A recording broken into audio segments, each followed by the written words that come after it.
तो उसके लिए बीए के सब्जेक्ट पढ़ने पड़ेंगे। बीकॉम करने के बाद भी अगर कोई स्टेट पीएससी या फिर आपका सेंट्रल जो हमारा आयोग होता है, कमीशन आयोग, तो उसे भी क्या करना पड़ेगा, बीए के सब्जेक्ट पढ़ने पड़ेंगे बीकॉम करने वाले के लिए भी। यदि बीबीए आपने कंप्लीट कर लिया है, बाई चांस अगर आप जाना चाहते हैं किसी कोर्स में, तो भी आपके लिए बीए के सब्जेक्ट पढ़ने पड़ेंगे। सो इसलिए बीए का महत्व अलग ही होता है, और ऐसा कोई सब्जेक्ट नहीं है जिसका बीए स्ट्रीम का जो किसी भी एग्ज़ाम में ना आता हो। सबसे सर्वाधिक क्या आता है, ज्योग्राफी, मॉडर्न हिस्ट्री, आपका इंडियन कॉन्स्टिट्यूशन जिसे पॉलिटी कहते हैं, करंट अफेयर्स, वो तो आता ही आता है। तो यहाँ तक जो है आपके लिए मैंने बता दिया क्या करना होगा। लेकिन अगर आप लोग अपना जो फोकस है, गोल है, उससे अगर आप फर्स्ट ईयर से अपना क्लियर करते हैं, फर्स्ट ईयर में आपको क्या पढ़ना है, तो आप यहाँ डिसाइड कीजिए कि आपको किस क्षेत्र में जाना है, तब आप जाके काम करेंगे। और आपके यहाँ से अगर हो गया क्लियरेशन, फिर आपको आगे दिक्कतें बहुत कम आएंगी और उसे आप इजीली अपना गोल प्राप्त कर सकते हो। तो आई होप, उम्मीद करता हूँ वीडियो पसंद आया होगा। पसंद आए तो लाइक कीजिएगा, शेयर कीजिएगा, कमेंट कीजिएगा और अपने 5 दोस्तों तक इस वीडियो को जरूर भेज दीजिएगा, ताकि वो लोग भी इससे इंफॉर्मेशन ले सकें। और रहा सवाल, कुछ यूनिवर्सिटी आपकी अभी एग्ज़ाम करा रही है, किसी का होने वाला है, तो ऐसे वीडियो देखने के लिए चैनल को सब्सक्राइब कीजिएगा, बेल आइकन हाथ में प्रेस करना, जिससे निरंतर अपडेट आपको मिलता रहे। मिलेंगे नेक्स्ट वीडियो में। Thank you. बीए का एक अपना अलग ही महत्व होता है। क्या महत्व होता है, अब इसमें तो आइए शुरू करते हैं आज का क्लास। आज क्लास में स्पेशल वीडियो आपका रहेगा 12th क्लास के लिए, 12th जो पास आउट हो चुके हैं उनके लिए। तो यहाँ पर मैंने 3 पॉइंट लिखे हुए हैं। पहला है सरकारी जॉब कैसे, मतलब इसको हम कैसे प्राप्त कर सकते हैं, किस आधार पर प्राप्त कर सकते हैं, 12th के बाद हमें क्या करना चाहिए। नेक्स्ट है बीए, बीएससी, बीकॉम, बीबीए। तो इन तीनों टॉपिक पर चर्चा होगी, पूरा विस्तार से हम लोग इसमें समझेंगे।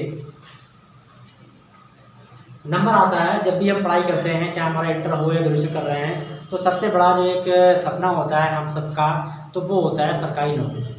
क्योंकि व्यक्ति सरकारी नौकरी को इसलिए मत देता है कि वो लॉन्ग टाइम की होती है। प्राइवेट जॉब है, प्राइवेट सेक्टर है, इसका जो टाइम होता है बहुत कम होता है, शॉर्ट होता है। जब तक आप उसके लायक है तब तक वो आपको रखेगा, यदि आप काम के लायक नहीं है तो आपको निकाल देगा और दूसरा बंदा ले लेगा। लेकिन जो भी गवर्नमेंट जॉब होती है, उसमें अगर एक बार आप पहुंच जाते हैं, तो आपके लिए वो चीज़ आपकी जब तक आप जीवित हैं तब तक आपके लिए वो लॉन्ग टाइम के लिए हो जाती है। तो यही कारण है कि हम सब लोग जो हैं वो गवर्नमेंट जॉब के लिए बहुत अधिक महत्व देते हैं, देना भी चाहिए।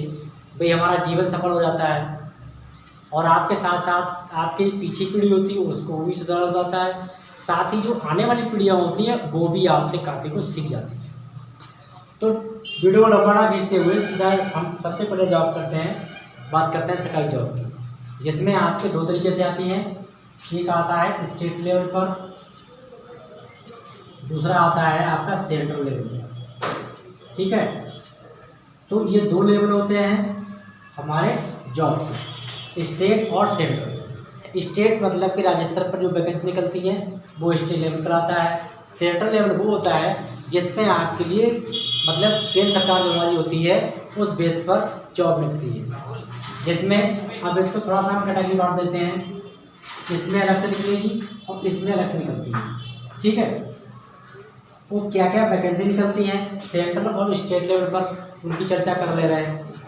तो सेंट्रल लेवल पर निकलता है आपका, आपने नाम सुना होगा यूपीएससी। ठीक है, ये बहुत ही चर्चित नाम है, आज के टाइम में ट्रेंड में रहता है। किसी भी स्टूडेंट से आप पूछ सकते हो तो भी यूपीएससी बोलेगा। स्टेट लेवल क्या होता है, इस पर होता है पीएससी, मतलब कि S, state PSC. State PSC जैसा कि आप सब जानते हैं, इंडिया में हमारे जो स्टेट हैं वो 28 हैं, और कुछ हमारे स्टेट्स हैं जो हैं वो जिन्हें हम नॉन टेरिटरी कहते हैं और टेरिटरी कहते हैं, केंद्र शासित और राज्य। तो इनके आधार पर हम यहाँ से वैकेंसी फिल करते हैं, अपने अमल करते हैं।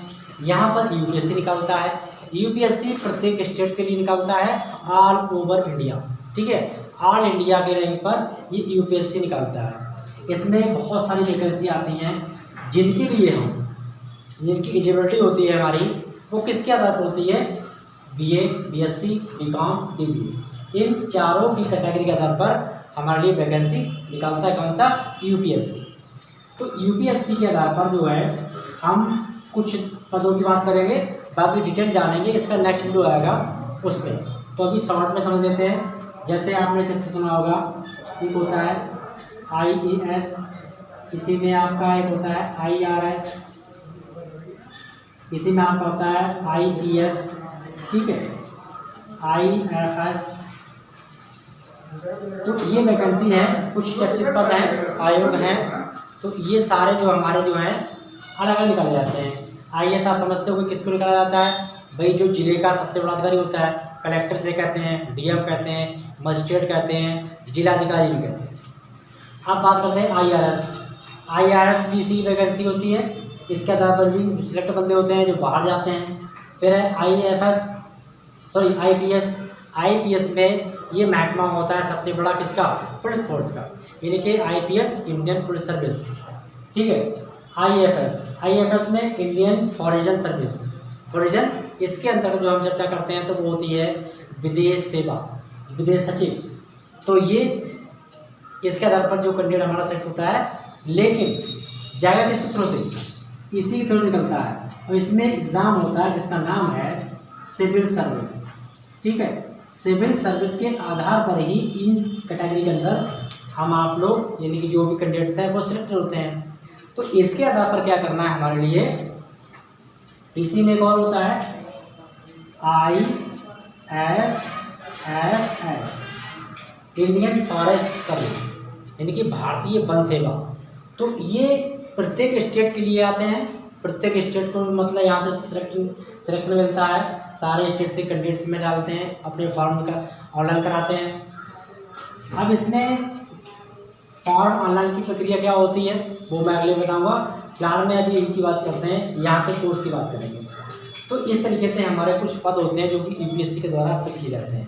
प्रत्येक में चाहे आपका एजुकेशन हो गया, मेडिकल हो गई, पुलिस फोर्स हो गई, या प्रशासनिक सेवाएं हो गई, बहुत सारी सेवाएं, वन सेवाएं हो गई, सभी की वैकेंसी यहाँ से निकलती है प्रत्येक स्टेट के लिए, ठीक है। अब हम देख लेते हैं स्टेट पीएससी। स्टेट पीएससी में इसमें भी आता है एक PCS पद, ठीक है, और ACP है, यहाँ से हम DGP भी निकल, यानी कि जो पुलिस फोर्स भर्ती होती है वो IPS के अंदर आती है।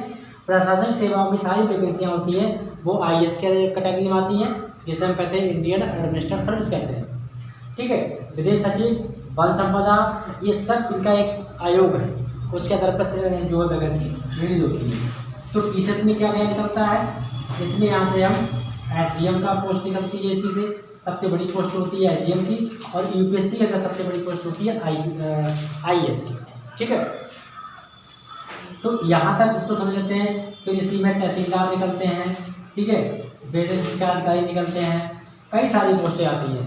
तो यहाँ तक आपके समझ में आ गया होगा। अब हम देखेंगे कोर्स के लिए, कोर्स में हमें क्या करना है, ठीक है।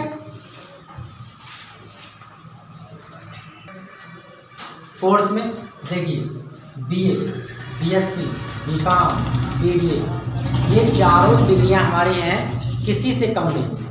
इन चारों ही स्ट्रीम हमारी जो एक से बढ़कर एक है। कैसे हैं, देखिए, यदि आप लोग शिक्षक, यहाँ से भी शिक्षक बन सकते हो, आप यहाँ से भी शिक्षक बन सकते हो, यहाँ से भी शिक्षक बन सकते हो, यहाँ से भी शिक्षक बन सकते हो। इनमें कोई ऐसी डिग्री नहीं है, कोई ऐसा कोर्स नहीं है स्नातक का जिसमें आप टीचिंग लाइन ना जा सकते हैं, सभी से जा सकते हैं, ठीक है। पर फिर भी कुछ हम समझ लेते हैं।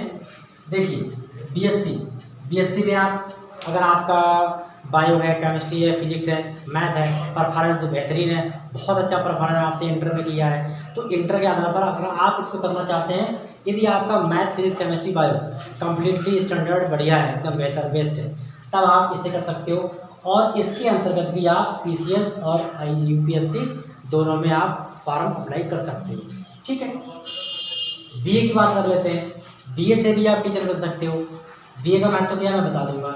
यहाँ से आप साइंटिस्ट बन सकते हो, केमिस्ट्री में जा सकते हो। बीकॉम हमारा आता है बिजनेस से रिलेटेड, जिसमें हम बिजनेस करते हैं ज़्यादातर।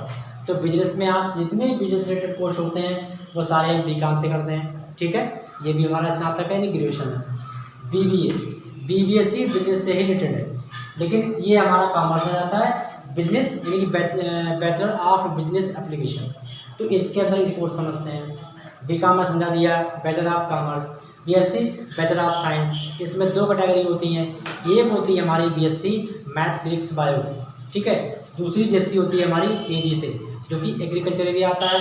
तो इससे हम ये भी कर सकते हैं, यहाँ से अच्छा परफॉर्म कर सकते हैं। बीए आ गया, देखिए हम ये अभी एग्ज़ाम की बात मैंने बताई आपको, स्टेट पीएससी एंड यूपीएससी दोनों में। तो इन दोनों में सबसे ज़्यादा जो मार्किंग का वेटेज रहता है कह सकते हो, तो वो बीए के सब्जेक्ट का सबसे ज़्यादा रहता है इन सबकी अपेक्षा।